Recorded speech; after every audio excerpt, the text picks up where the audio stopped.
What inspires you? What makes you get up and do something that you might not otherwise do?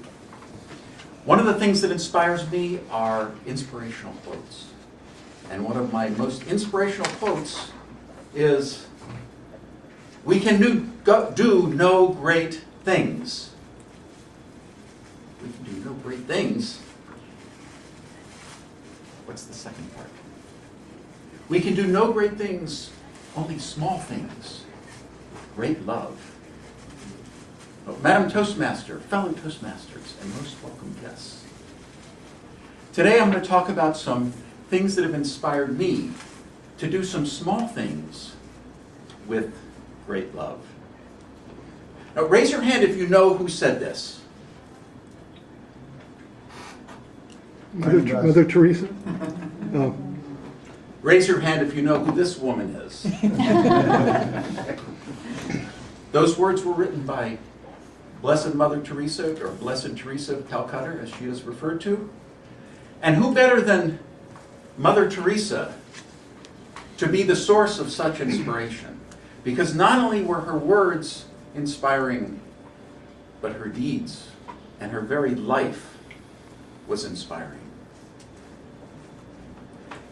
In fact, she once said, "If you can't feed 100 people, feed one. Do what you can," is what I take from that. In fact, I'm reminded of our very own Mother Teresa in our club, Jim Burleson, who once told a story about how a sea of starfish had washed up on the beach and were sitting there in the hot sun, dehydrating, losing their lives. And a man walking on the beach noticed that there was another man who was picking up a starfish and heaving it back into the ocean. But the beach was littered with these starfish. And the man said to him, "Look at all these starfish. You can't save them all. What you're doing makes no difference." And the man picked up another starfish and heaved it into the ocean and said, "It makes a difference to that one." So make a difference. When you seem overwhelmed with the size of a problem, feed that one person. Make a difference for the starfish that you are close to. Now, the life of Teresa of Calcutta is so well known, and you all knew who she was. So I need not repeat for you the inspiration that she had. But if you had been in her children's center in Calcutta, and if you had somehow found your way into the very room that she was in, you would have seen some of these words written on the wall. People are illogical, unreasonable, and self-centered. Love them anyway. If you do good, people will accuse you of selfish, ulterior motives. Do good anyway. If you are successful, you will win false friends and true enemies. Succeed anyway. Honesty and frankness will make you vulnerable. Be honest and frank anyway. What you spend years building may be destroyed overnight. Build anyway. Who better than Mother Teresa to pen these inspiring words? But there's a little difference. She didn't write those words. Those words were written by this gentleman. That gentleman. A 19-year-old sophomore in 1968 wrote those as part of the 10 Paradoxical Commandments. Now, as you may be aware, the word sophomore means wise fool. And yet this 19-year-old sophomore was wise beyond his words. Imagine yourself at 19, full of uncertainty, full of your life in front of you, and maybe overwhelmed with the size of the problems that you face, overwhelmed with a beach full of starfish, and yet have the wisdom to pen those words. And not just write those words, but have them appear on the wall of the woman who is the saint of our age. Who is that? His name is Kent Keith. I bet you all knew that. This is particularly poignant for me because in 1968, I too was a 19-year-old sophomore. But I can assure you I was no Kent Keith. For me, the size of the problems that society faced were overwhelming. 1968, the Vietnam War was still raging with no end in sight and no easy way to resolve it. Civil rights was still raging, and despite the way that I've been involved, Martin Luther King was assassinated that very year. And the reaction from both sides was more violence and hatred. The problems of society seemed overwhelming, and I, as a 19-year-old sophomore, felt so overwhelmed that I thought I could make no difference.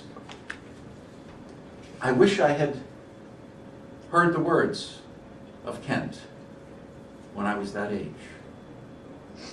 But even if I had been at the institution where he wrote those words as part of a student leadership manual, I probably would not have heard them.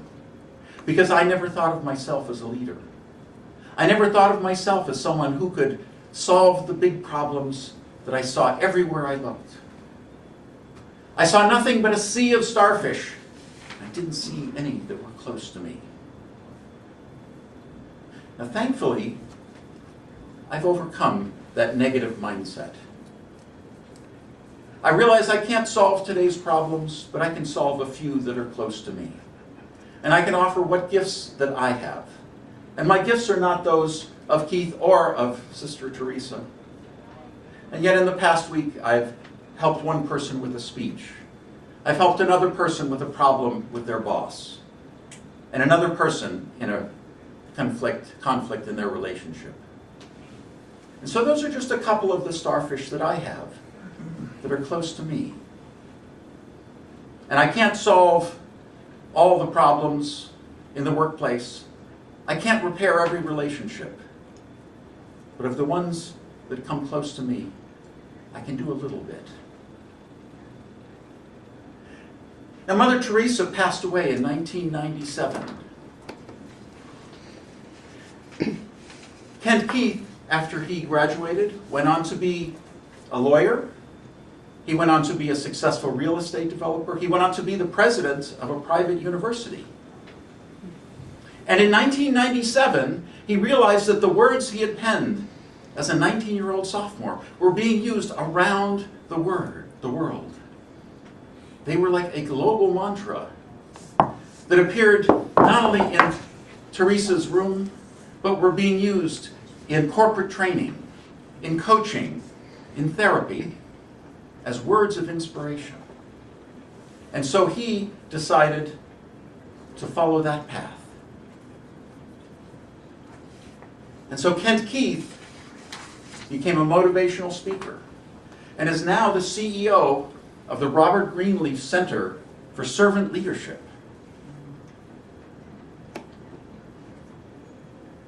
Kent Keith, Teresa of Calcutta. Two very unlikely people to associate together. But what is the lesson? The lesson is that if you do it anyway, then you never know what impact you may have. As a 19-year-old sophomore, Kent probably never realized that the words that he was writing could influence a generation, let alone the saint of our age. And if a 19-year-old sophomore can inspire the most saintly and admired woman in the past century, what can you do? What can you do? Who are the starfish around you? Do you see the big problem? Or do you see what's in front of you? Are you influenced by what others think? Or do you do it anyway? I don't trust myself.